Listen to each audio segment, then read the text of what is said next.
তো বন্ধুরা আজকে দেখো এই যে আমি রাইস কুকারে তোমাদেরকে ভাত রান্না করে দেখাবো। এই যে আমার রাইস কুকারটা দেখো, এখানে বটম আছে। এই যে এই দেখো এর ভিতরে দিয়েছে, এটা ঢাকনা দিয়েছে, চামচ দিয়েছে, এরকম মেজারমেন্ট কাপ দিয়েছে, আর এখানে একটা রয়েছে এই যে সিলভারের একটা গামলা রয়েছে ননস্টিকের। ওকে, এখানে সব মাপ দেওয়া রয়েছে। আর এটা হলো, এটা খুব হবে। তো আমি প্রথমে দেখো এটাকে ভালো করে একটু ন্যাকড়া দিয়ে, শুকনো ন্যাকড়া দিয়ে মুছে নিচ্ছি। এই ধারটা যেন জল না থাকে, নিচটা যেন জল না থাকে। মুছে নিলাম, মুছে নেওয়া হয়ে গেছে, দেখতেই পাচ্ছ। এবারে আমি এটা চাল নেব। তো চালটা কিভাবে দেবো দেখো। আর এর ভিতরে একটা এই যে ছাঁকনি মতন একটা প্লেট থাকছে, এইটা ওপরে থাকবে, একদম উপরে, এই গামলাটার উপরে থাকবে। দেখো এটা প্রথমে এইটার ভিতরে দিতে হবে। তারপরে আমি এবারে এই যে এটাতে আমি মেজারমেন্ট করে 1 কাপ এরকম করে ভর্তি ভর্তি আমি চাল নিয়েছিলাম। তো আমি 3 কাপ চাল নিয়েছি এটা। এবার তারপরে আমি দেখো এখানে চালটাকে এই যে ভিজিয়ে রেখেছিলাম, ভিজিয়ে ধুয়ে রেখেছি। এখানে 3 কাপ, এটা 3 কাপ চাল আছে এখানে। আমি তার ডাবল জল দেবো। তো আমি চালটাকে প্রথমে দিয়ে দিচ্ছি, কারণ আমি ভিজিয়ে ধুয়ে রেখেছিলাম। তো বন্ধুরা এবার আমি জল দেবো। দেখো কাপ মেপে যতটা আমি চাল নিয়েছি তার ডাবল জল দেবো। তো আমি 3 কাপ চাল নিয়েছি, 6 কাপ জল দেবো। দেখো এই যে ভর্তি ভর্তি জল, 1 কাপ পুরো ভর্তি নেবো। ওয়েট করো। 2 কাপ, 3 কাপ, 4 কাপ,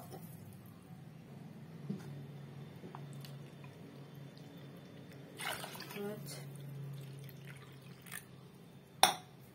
একটু 6, আর অর্ধেক কাপ আমি বেশি নেব। চালটা সুন্দর ভাত একটু নরম নরম টাইপের হবে, তাই জন্য। খুব শক্ত যদি খাও তাহলে 6 কাপ, মানে আর যদি একটুখানি নরম নরম মনে হয় খেতে, মানে ভালো লাগে, তবে 1/2 কাপ বেশি দেবে, বা 1 কাপ, 1/2 কাপ আমি ভিজিয়ে রেখেছিলাম, তাই জন্য আমি 1/2 কাপ দিলাম জল। বাস হয়ে গেছে।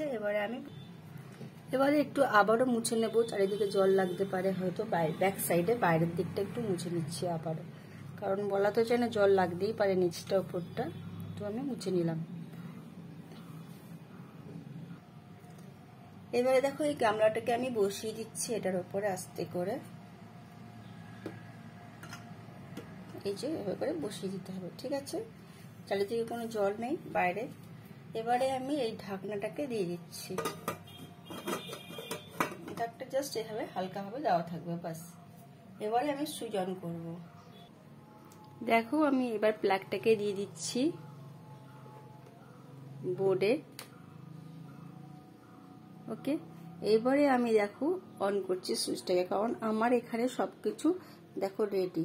এবারে আমি এখানে অন করে দিচ্ছি। অন করার সঙ্গে সঙ্গে দেখো কালার চেঞ্জ। অন করলে এই লাইটটা দেখো এই যে জ্বলে উঠেছে, অরেঞ্জ কালারটা দেখতে পাচ্ছ। এটা কিন্তু এখন জ্বলেনি, এটা কিন্তু রেড হবে। যখন আমি এখানে বটমটাকে চিপবো এটা কিন্তু লাল হবে, মানে আমার খাবারটা এখন রান্না হচ্ছে, এটা মনে হবে। তো আমি এখন দেখো এটা অরেঞ্জ হয়ে আছে, আমি এটাকে হাত দিচ্ছি, দেখো একটু জাস্ট নিচে নামালি অমনি দেখো লাল হয়ে গেল। এটা দেখো অফ হয়ে গেছে, এটা কিন্তু নেই কালার, হ্যাঁ। আর এটা কিন্তু রেড হয়ে গেছে। এটাকে একটু দাবাতে হবে, তাহলে এটা লাল হলো, মানে স্টার্ট হয়ে গেল রান্না। তো এটা যখন আমাদের রান্না শেষ হবে তখন এটা আবার যেরকম কালার ছিল ইয়েলো সেরকম কালার হবে। ওকে, তো এই দেখো এবার রান্না হচ্ছে। আর আমি এটাকে আর ধরছি না, একেবারে যখন হয়ে যাবে তখন এটা কালার চেঞ্জ হবে, বাস। দেখো এই যে রেড কালার হয়ে আছে, এটা কোনো কালার নেই কিন্তু, এটা অফ আছে ওপাশেরটা, হ্যাঁ।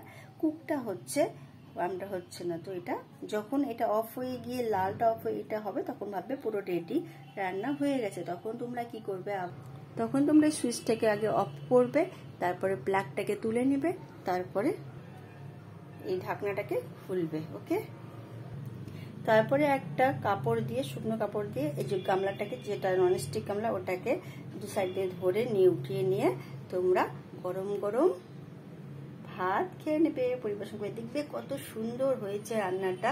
এত সুন্দর খেলে মনে হবে সবসময় যে এইটাই খাই।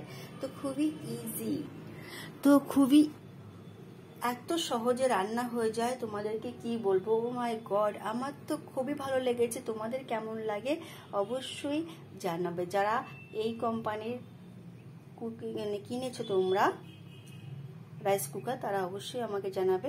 এবং অন্য যারা ইউজ করছো তারা বলবে কতটা সুবিধা, হাঁড়ির থেকে এইটা রান্না কতটা সুবিধা, তোমরা একটু প্লিজ কমেন্ট করে জানাবে।